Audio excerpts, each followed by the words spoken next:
All right, ladies and gentlemen, welcome to the Lazy Tamale Podcast.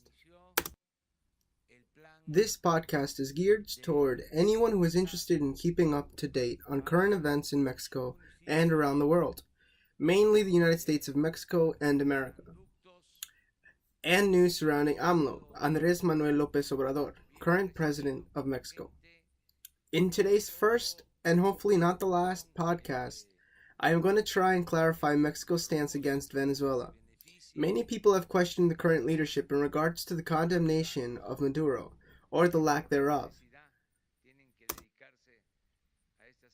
So, what is his stance?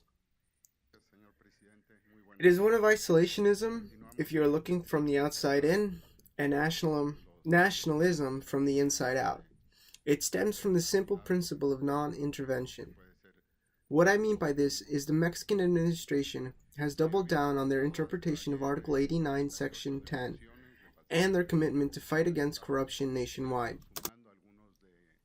On January 24th, a reporter asked AMLO if he was familiar with Articles 223 and 350 of the Venezuelan Constitution.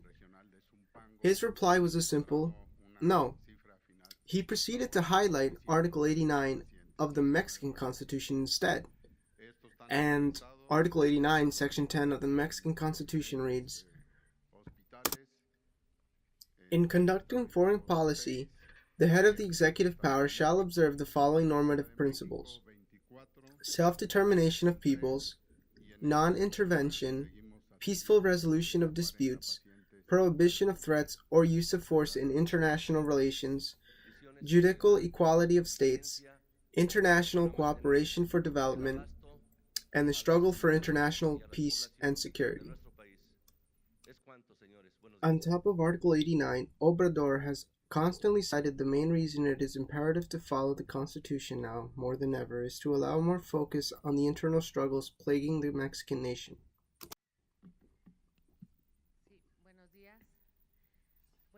For example, Mexico's oil industry.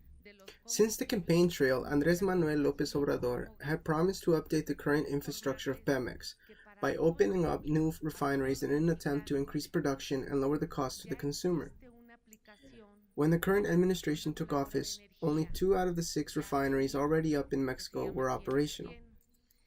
At this moment in time, they are up to 5, with plans to construct a few more.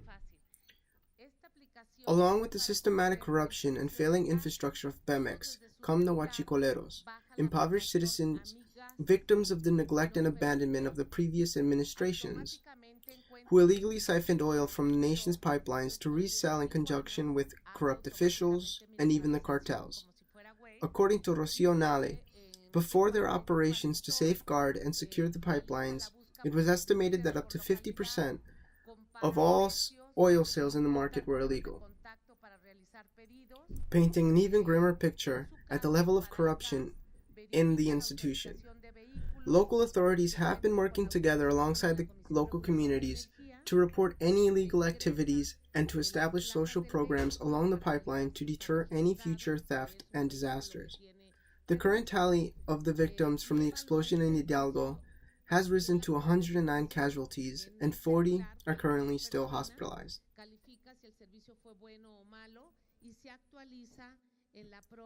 How long until stabilization?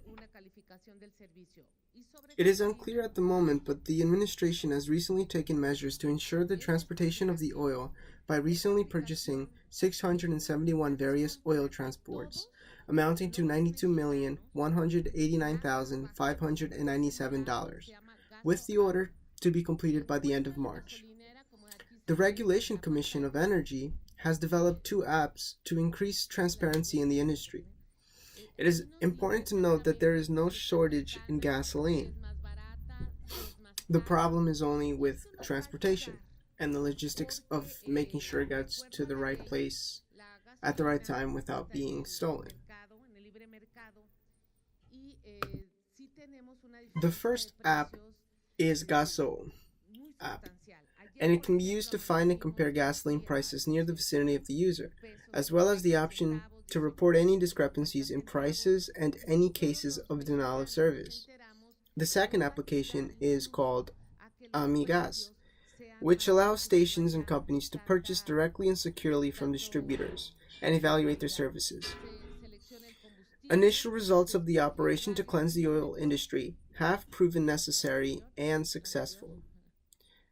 But as the current administration has said again and again, this is a problem that they have to take day by day because of the uncertainty of corruption and how far-reaching it is in the Mexican society. Anyways, this is it for now. Don't forget to like and subscribe.